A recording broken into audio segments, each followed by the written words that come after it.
தெரு வந்து இப்படி குத்துதுன்னு வச்சுக்கோங்க.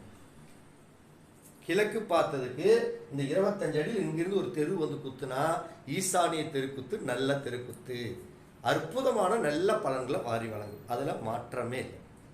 அதுவே இந்த கிழக்கு பார்த்ததுக்கு இந்த 25 அடி சென்டர் சொன்ன பாத்தீங்களா, 50 அடியில் 25 அடின்னு, இதுல எந்த இடத்துல ஒரு தெரு வந்து இப்படி உங்க இடத்துல இப்படி வந்து குத்துச்சினாவே முதல்ல அக்னி மூலை தெருக்குத்துன்னு பேர் இருக்கு.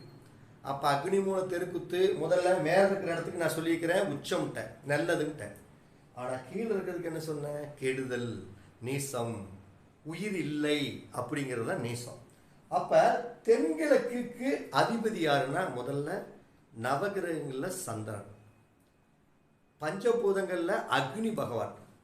அப்ப இங்க நவகிரகங்கள்ல சந்திரன்னா யாரு? குளிர்ச்சியான ஆளு. அக்னினா யாரு? நெருப்பான ஆளு. அப்படி அவங்களுக்குள்ள பஞ்சபூதங்களுக்குள்ளே ஒரு டிஃப்ரெண்ட் இருக்கும்.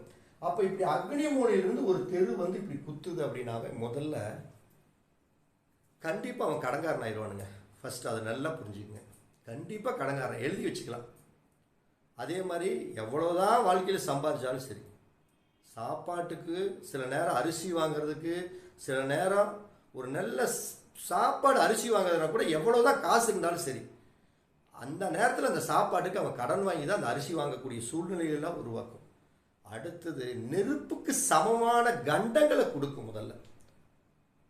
அடுத்தது அந்த வீட்டில் எந்நேரம் ஒரு விதமான வயிறு சம்பந்தப்பட்ட கோளாறுகள், அடுத்தது உடல் உபாதைகள், இது எல்லாமே நிறைய வரும்.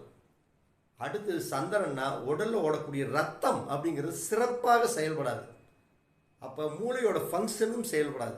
அப்ப இந்த அக்னி மூலையிலிருந்து ஒரு தெருக்கு குத்துனா நெருப்புக்கு சமமான கண்டங்களையும், சாப்பாடுக்கு சம்பந்தப்பட்ட பஞ்சங்களையும், பொருளாதார பிரச்சனைகளையும், தடை தாமதங்களையும் கண்டிப்பா